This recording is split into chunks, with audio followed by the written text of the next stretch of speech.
আসসালামু আলাইকুম। কানিজ ফাতেমা লোপা স্বাগত জানাচ্ছি এনটিভির সকালের খবরে। ক্রাউন সিমেন্ট শিরোনাম দেখছিলেন, নিয়ে যাচ্ছি পুরো খবরে।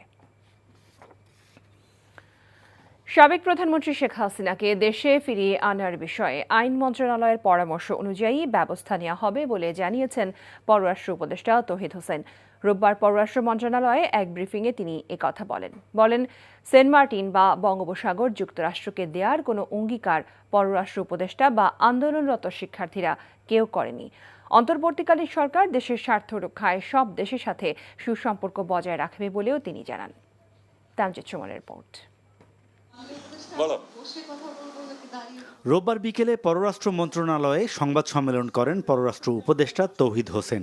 এ সময় সাংবাদিকদের বেশ কিছু প্রশ্নের জবাব দেন তিনি। উপদেষ্টা বলেন, বর্তমান সরকারের চূড়ান্ত লক্ষ্য একটি সঠিক নির্বাচনের ব্যবস্থা করা, মেনে নেওয়ার একটা পরিবেশ আসুক দেশে। পররাষ্ট্র উপদেষ্টা বলেন, গণ অভ্যুত্থানে নিহতদের প্রকৃত সংখ্যা এখনও চূড়ান্ত হয়নি। জানান, সরকারে থাকা দুই সমন্বয়ক প্রাথমিক 450 জনের মধ্যে নির্ভুলভাবে চূড়ান্ত তালিকা করবেন। বলেন, জনজীবনে শৃঙ্খলা ফেরানো ও অর্থনীতি পুনরুদ্ধার সরকারের অগ্রাধিকার। মানুষের মাঝে আমি বলতে চাচ্ছি যেটা, সেটা হলো ভিজিবল করতে হবে জিনিসগুলি এমনভাবে যাতে মানুষ সেটাকে গ্রহণ করে যে না, আসলেই আমাদের স্বার্থ রক্ষিত হয়েছে। এই উপদেষ্টা বলেন, সরকার সব দেশের সাথে সুসম্পর্ক বজায় রাখবে। জানান, সেন্ট মার্টিন বা বঙ্গোপসাগর যুক্তরাষ্ট্রকে দেওয়ার কোনো অঙ্গীকার কেউই করেনি।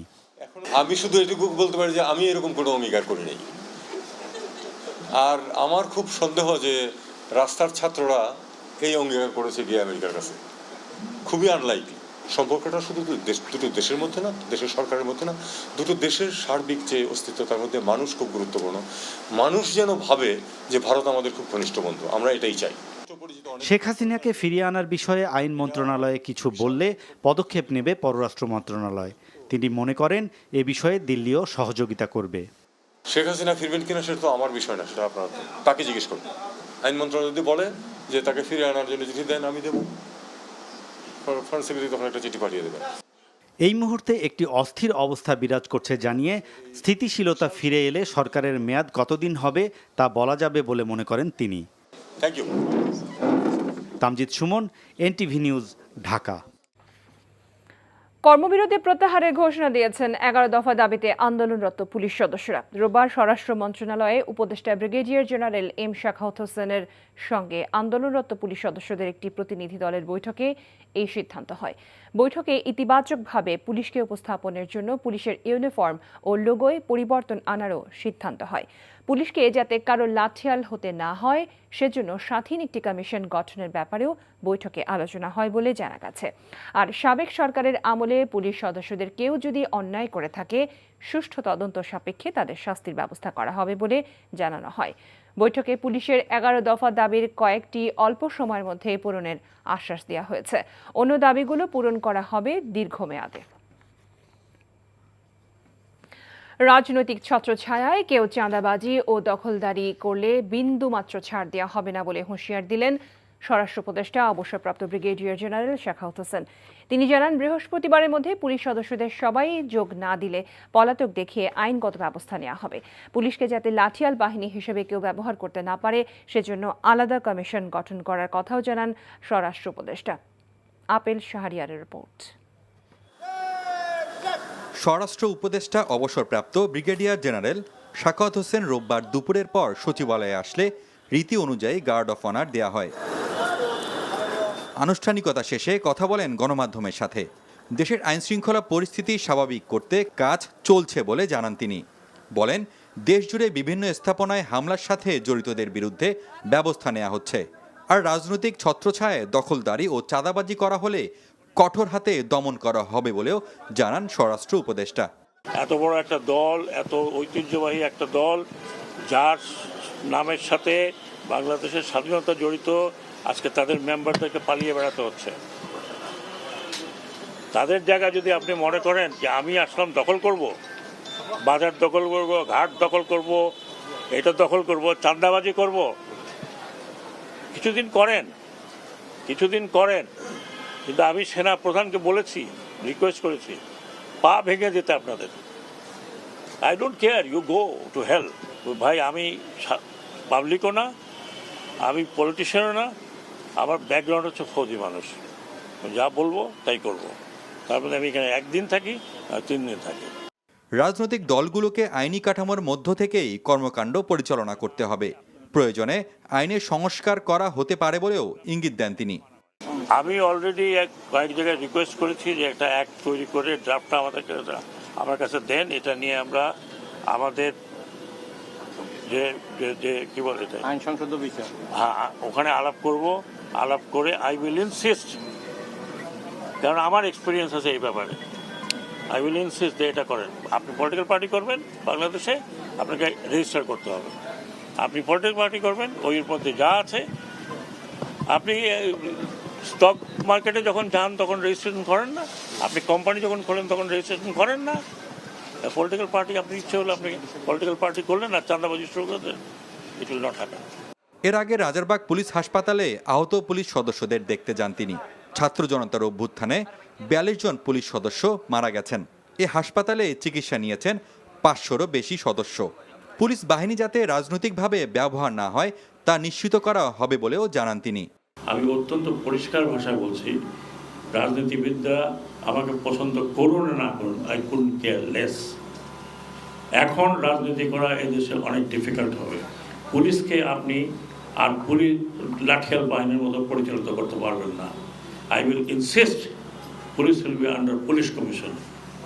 রংপুরে শিক্ষার্থী আবু সাইদকে গুলি করে হত্যার ঘটনায় রংপুরের পুলিশ কমিশনার মোহাম্মদ মনিরুজ্জামানকে প্রত্যাহার করা হয়েছে। Apple Shahriar, NTV news, Dhaka. দেশের 25তম প্রধান বিচারপতি হিসেবে শপথ নিয়েছেন সৈয়দ রেফাত আহমেদ। বঙ্গভবনে রাষ্ট্রপতির কাছে রোববার শপথ নেন অন্তর্বর্তীকালীন সরকারের 2 উপদেষ্টা সুপ্রতীপ চাকমা এবং বিধান রঞ্জন। শপথ অনুষ্ঠানে বৈষম্য বিরোধী ছাত্র আন্দোলনের সমন্বয়কদের প্রত্যাশা, আইন শাসন প্রতিষ্ঠায় নিরপেক্ষভাবে কাজ করবেন নতুন প্রধান বিচারপতি। মুকসিমুল আহসানের রিপোর্ট। সশ্রদ্ধ চিত্তে শপথ করিতেছি যে আমি বাংলাদেশের সংবিধান ও আইনের রক্ষণ দেশের 25তম প্রধান বিচারপতি হিসেবে সৈয়দ রেফাত আহমেদকে শপথ বাক্য পাঠ করান রাষ্ট্রপতি মোহাম্মদ শাহাবুদ্দিন। যথাবিহিত আচরণ করিব।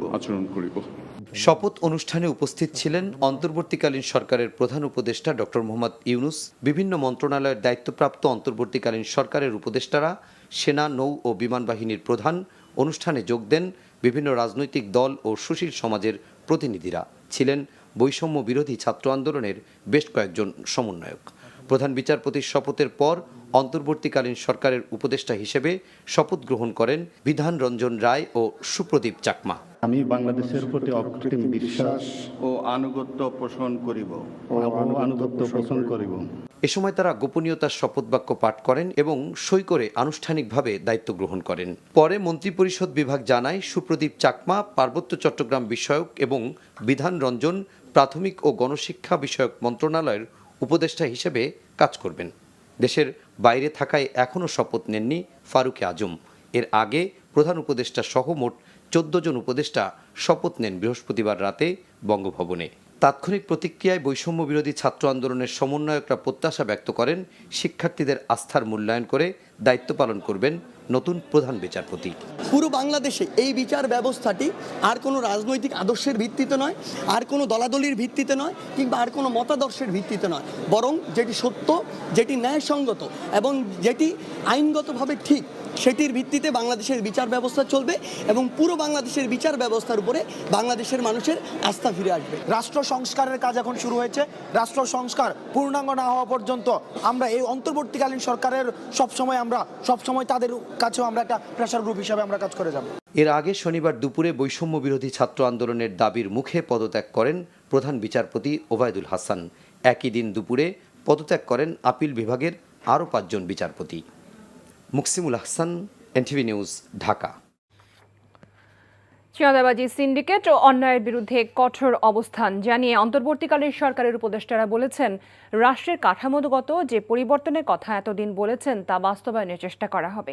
রোববার সচিবালয়ে প্রথম কর্মদিবসে ঊর্ধ্বতন কর্মকর্তাদের সাথে বৈঠক শেষে এসব কথা বলেন তারা।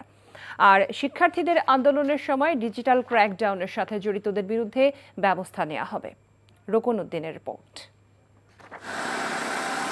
রোববার সকাল ৯টার পর থেকে সচিবালয়ে নিজ কার্যালয়ে আসতে থাকেন অন্তর্বর্তীকালীন সরকারের উপদেষ্টারা। আনুষ্ঠানিকভাবে প্রথম কর্মদিবসে সচিবসহ ঊর্ধ্বতন কর্মকর্তাদের সাথে বৈঠক করেছেন সবাই।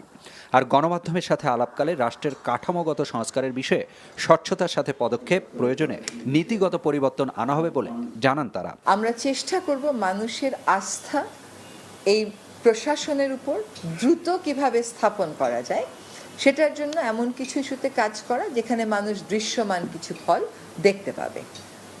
সকল ক্ষেত্রের জন্য সুশাসন, জবাবদিহিতা ও স্বচ্ছতা নিশ্চিত করার জন্য প্রশাসনিক কিছু ব্যবস্থা আমরা গ্রহণ করব। অস্বচ্ছতা যেখানে আছে সেটা আমরা দূর করব, স্টেক হোল্ডারদেরকে আমরা অংশীদার করব যাতে করে স্বচ্ছতাটা তৈরি হয়, এবং অ্যাকাউন্টেবিলিটিটা আমরা নিশ্চিত করব।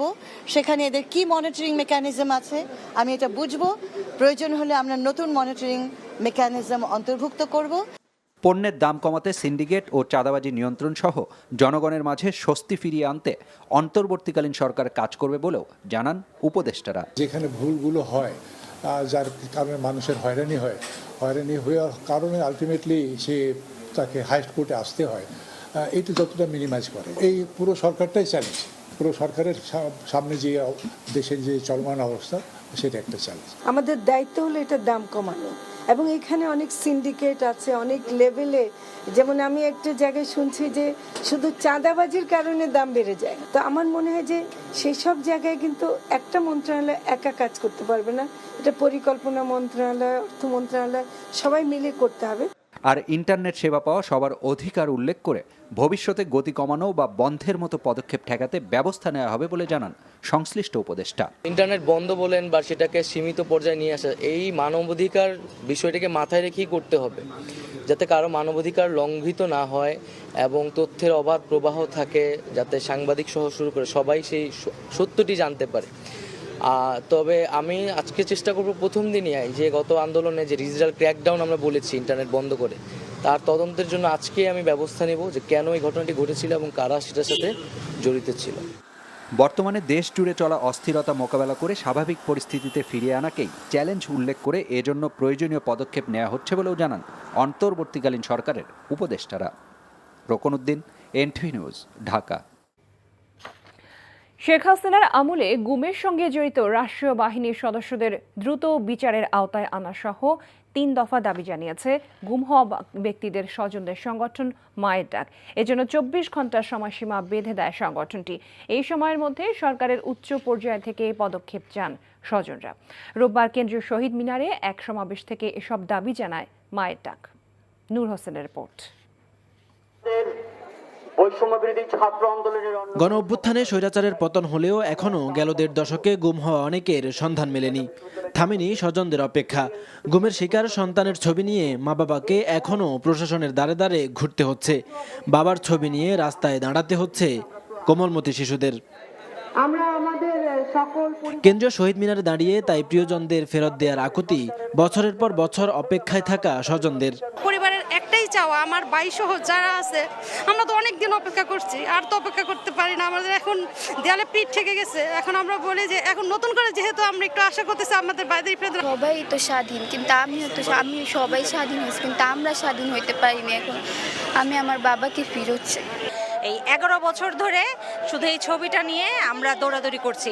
একবার ডিবি অফিসে যাই, ডিবি অফিস থেকে বলে আমাদের কাছে আনেনি, আমরা আবার ডিবি বলে যে সিএমএম কোর্টে যান, আবার আমরা সিএমএম কোর্টে আসি। আয়নাঘরের মতো বন্দিশালা থেকে গুম হওয়া ব্যক্তিদের মুক্তি দিয়ে দ্রুত স্বজনদের কাছে ফিরিয়ে দেওয়া সহ ৩ দফা দাবি জানিয়ে ২৪ ঘন্টার মধ্যে সরকারের পদক্ষেপ চেয়েছে স্বজনরা। জোরপূর্বকভাবে গুমের শিকার সকল ব্যক্তিকে আয়নাঘরের মতো যত বন্দিশালায় রাখা হয়েছে তাদেরকে নিঃশর্ত মুক্তি দেওয়া হোক, নিজ নিজ পরিবারের কাছে ফেরত দেওয়া হোক। দ্বিতীয়টা যেটা ছিল জাতিসংঘের তত্ত্বাবধানে যেন জোরপূর্বক গুমের শিকার ব্যক্তি এবং পরিবারের সদস্যদের নাগরিক তত্ত্বাবধানে একটা কমিশন দ্রুত গঠন করা হোক। মানববন্ধনে যোগ দিয়ে গণ অভ্যুত্থানের নেতারা মায়ের ডাকের দাবির সঙ্গে সংহতি প্রকাশ করেন। এই পরিবারগুলো যেন পুনর্বাসিত হয় সে দাবিও আমরা জানাচ্ছি। আজকে মায়ের ডাক এখানে উপস্থিত হয়েছে, মায়ের ডাকের যে দাবি সে দাবির সঙ্গে আমরা দীর্ঘ সময় ধরে একত্রতা পোষণ করে আসছি। স্বজনদের প্রত্যাশা সরকারের উচ্চ পর্যায়ের হস্তক্ষেপে প্রিয়জনদের ফিরে পাবেন তারা। নূর হোসেন, NTV নিউজ, ঢাকা। রাজধানীর মতিঝিলে ইসলামী ব্যাংকের প্রধান কার্যালয়ের সামনে গুলি চালিয়েছে দুর্বৃত্তরা, যাতে ব্যাংকটির 5 জন আহত হয়েছেন বলে জানা গেছে। ব্যাংকের কর্মকর্তা কর্মচারীদের দাবি, এস আলম গ্রুপের লোকজন পরিকল্পিতভাবে তাদের উপর এই হামলা ও গুলি চালায়। এই গোলাগুলির সঙ্গে জড়িতদের বিরুদ্ধে কঠোর ব্যবস্থা নেওয়া হবে বলে জানিয়েছেন অর্থ উপদেষ্টা ডক্টর সালেউদ্দিন আহমেদ। হাসানুল শাওনের রিপোর্ট। সম্প্রতি দেশে রাজনৈতিক পট পরিবর্তনের পর থেকেই ইসলামী ব্যাংকে অস্থিরতা বিরাজ করছে। 2017 সালে ইসলামী ব্যাংকের নিয়ন্ত্রণ নেয় এস আলম গ্রুপ। এরপর ব্যাংকটিতে 10,000-এরও বেশি সংখ্যক কর্মকর্তা কর্মচারী নিয়োগ দেয় এস আলম গ্রুপ, যা নিয়ে আপত্তি ছিল পুরাতনদের। রোববার সকালে তাদের বিরুদ্ধে প্রতিবাদ কর্মসূচিও পালন করছিলেন পুরাতন কর্মকর্তা কর্মচারীরা। এ সময় বেশ কয়েকজন ইসলামী ব্যাংকের প্রধান কার্যালয়ে প্রবেশের চেষ্টা করে এবং বাধা দিলে তারা এলোপাথারি গুলি চালায়। এতে ব্যাংকের কয়েকজন কর্মকর্তা কর্মচারী আহত হন। অবিলম্বে এই হামলা এবং ব্যাংকের অনিয়মের সাথে জড়িতদের বিচার চেয়েছেন ব্যাংকটির কর্মকর্তা কর্মচারীরা। ব্যাংকারদের উপরে তারা হামলা করছে, অতিরিক্ত গুলি, 6 জন অলরেডি গুলিবিদ্ধ হয়েছে, তারা মুমূর্ষ অবস্থায় আছে, তারা হাসপাতালে আছে। হেড অফিস দখল করার জন্য যখন আসে, হেড অফিসের সামনে যারা কর্মকর্তারা ছিল তারা প্রতিরোধ গড়ে তোলে। ইন দ্য মিন টাইমে এস আলমের সন্ত্রাসীরা আমাদের উপর গুলি চালায়। এ বিষয়ে সচিবালয়ে অর্থ উপদেষ্টা বলেছেন, এ ঘটনার সাথে জড়িতদের বিরুদ্ধে ব্যবস্থা নেওয়া হবে। গোলাগুলি চলতেছে ব্যাংক দখলকে কেন্দ্র করে, আপনি নলেজে আসছেন? ইসলামী ব্যাংকে নলেজে আসছে। সোজাসুজি আমি বলছি যে কোনো কেউই আইনের বাইরে থাকবে না, যে কেউ যে করে থাকে ইমিডিয়েটলি তাদের আইনের আইনত অ্যাকশন নিতে হবে, যেই হোক। এ সময় অর্থ উপদেষ্টা কথা বলেন বাংলাদেশ ব্যাংকের গভর্নর, এনবিআর চেয়ারম্যান এবং বিএসইসির চেয়ারম্যান নিয়োগের বিষয়েও। গভর্নরের নিয়োগ নিয়ে কোনো সিদ্ধান্ত কি নেবেন? গভর্নর সে দায়িত্ব ওপেনলি বলবো না, এটা ইমিডিয়েটলি আমরা দিচ্ছি। স্যার একই কথা এনবিআর এর চেয়ারম্যানের। বাংলাদেশ ব্যাংকটা হলো সবচেয়ে বড় চ্যালেঞ্জ আমাদের অ্যাডমিনিস্ট্রেশনের ব্যাপারে, যে গভর্নরগুলো আর হয়তো সিকিউরিটি এক্সচেঞ্জ কমিশন বলে রিজাইন করছে, এগুলো আমরা ইমিডিয়েটলি। অন্যদিকে নতুন গভর্নর দায়িত্ব নেয়ার আগ পর্যন্ত ডেপুটি গভর্নরদের স্ব ক্ষেত্রে বাংলাদেশ ব্যাংকের দৈনন্দিন কার্যক্রম পরিচালনা করতে বলেছে অর্থ মন্ত্রণালয়। Hasanul Shaon, NTV news, Dhaka. নাটোরের গুরুদাসপুরে এক আওয়ামী লীগ নেতার ব্যবসা প্রতিষ্ঠানের তালা ভেঙে নানা ধরনের দেশীয় অস্ত্র উদ্ধার করেছে সেনাবাহিনী। রোববার সন্ধ্যায় এক্সিকিউটিভ ম্যাজিস্ট্রেট আসাদুল ইসলামের নেতৃত্বে সেনাবাহিনীর একটি টিম উপজেলার চাঁচকইর বাজারে অবস্থিত গুরুদাসপুর পৌর আওয়ামী লীগের সহসভাপতি আব্দুস সালাম মোল্লার ব্যবসা প্রতিষ্ঠানে অভিযান চালায়। আত্মগোপনে থাকা ওই আওয়ামী লীগ নেতার ব্যবসা প্রতিষ্ঠানের তালা ভেঙে উদ্ধার করা হয় রামদা, হাসুয়া, ছুরি সহ বিভিন্ন অস্ত্র। পরে সেগুলো জব্দ করা হয়। এই ছিল সকালের খবরে।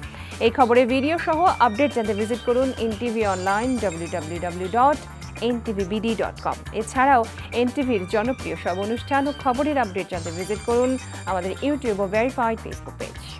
সবাইকে ধন্যবাদ এতক্ষণ সাথে থাকার।